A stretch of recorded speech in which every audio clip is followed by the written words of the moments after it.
suis arrivé à la résidence fin d'année 2016, après avoir entendu parler de la résidence par donc un chef de service, le chef de service de l'hôpital de Clamart, l'hôpital militaire de Percy, où j'étais là-bas pour de la rééducation. Et donc voilà, moi j'avais pour objectif de reprendre mes études et j'avais besoin d'un logement parce que mon ancien logement ne pouvait pas être adapté. Et j'ai entendu parler de la résidence, je suis venu, j'ai rencontré la directrice, j'ai eu un entretien. J'ai tout de suite séduit par la résidence, ce que ça pouvait m'apporter. C'est assez sécurisant quand même d'avoir une résidence avec des aidants qui sont présents 24 heures sur 24, 7 jours sur 7, et que c'était une bonne chose. J'ai tout de suite signé, quoi. Quand on est en terminale, en fait, on nous demande souvent ce qu'on veut faire. Et moi, j'avais comme projet de faire des études d'histoire de l'art. Le seul problème, c'est que ma filière n'existait pas là où je résidais, c'est-à-dire à La Réunion. Et il fallait bien que je parte de chez moi à un moment donné.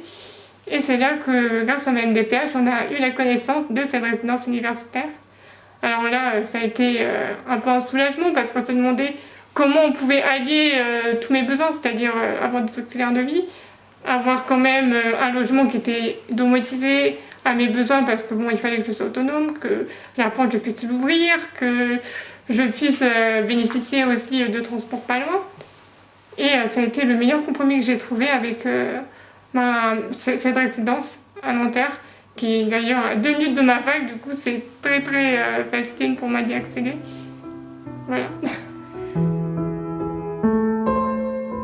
Ce qui m'a séduit dans la résidence, c'est déjà le fait que ce soit le bâtiment était attirant, que ce soit dans le centre de Paris, donc facilement d'accès à tout ce que peut offrir la ville de Paris, la facilité d'accessibilité par rapport à ma faculté qui est proche de la résidence, et aussi le fait que il y ait une aide qui soit présente 24 heures sur 24, 7 jours sur 7, qui puisse m'aider dans mes tâches quotidiennes, que ce soit le matin pour m'aider dans ma préparation le matin, pour la cuisine. L'avantage dans cette résidence universitaire, c'est que vous avez un service d'auxiliaire de vie ou même d'accompagnement 24 heures sur 24. Si vous avez besoin de mettre un manteau, que vous avez un cours, je ne sais pas moi, 17 heures, et que vous devez sortir, vous appelez l'auxiliaire et l'auxiliaire peut venir directement vous aider à mettre votre manteau si vous avez fait tomber un truc.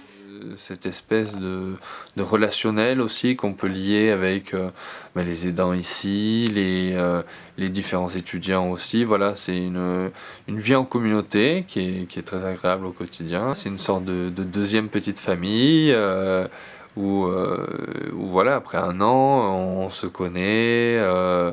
Et puis voilà, même avec les autres résidents, le fait de vivre ensemble, que les cuisines soient communes, voilà, il y a un certain partage. On est à la fois chez nous, parce que voilà, une fois qu'on est dans la chambre, voilà, on est chez nous, mais à la fois on est dans une résidence étudiante où on partage une vie au final commune à la résidence, et voilà, il y a un partage d'expérience, partage de vie, et voilà, et donc c'est ce relationnel qui est intéressant aussi dans ces résidences.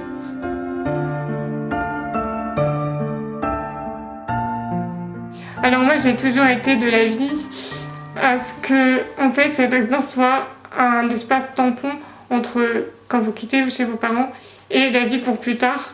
Moi je sais que cette résidence m'a aidé à voir un peu plus loin le bout de mon nez, on va dire. C'est-à-dire que après ça part aussi du fait que la fac aussi vous êtes, parce que vous êtes sur un campus, vous êtes dans le milieu qui baigne réellement dans l'autonomie, dans l'indépendance. Et ça m'a aidé à me dire, Chloé, tu peux aller faire tes études ailleurs, tu peux aller faire tes études à l'étranger. Moi, je n'ai pas comme projet de terminer mes études à Nanterre. J'aimerais aller dans Paris, peut-être pas dans le même type de résidence, mais avoir un appartement. Après, partir faire une année à l'étranger. Moi, ça me plairait beaucoup et j'espère que l'an prochain, j'y arriverai. Mais oui, ça m'a aidé à voir un peu plus loin. Si on peut dire un mot sur l'intérêt de résidences comme cela, c'est que ça fait un tremplin. Avant j'étais en centre de rééducation où voilà, là on est extérieur un peu à la vie active, on est dans un centre de rééducation où on est centré sur nous-mêmes, sur notre récupération physique, psychologique, tout ça.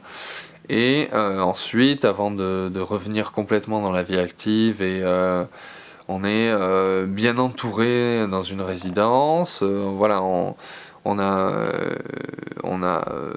des aides qui sont là pour nous et ça nous permet de faire de reprendre la vie doucement en étant bien entouré. Et voilà, on n'est pas tout de suite mis dans le bain, un peu perdu. Ça nous permet de faire un intermédiaire entre la suite et ce qui était avant.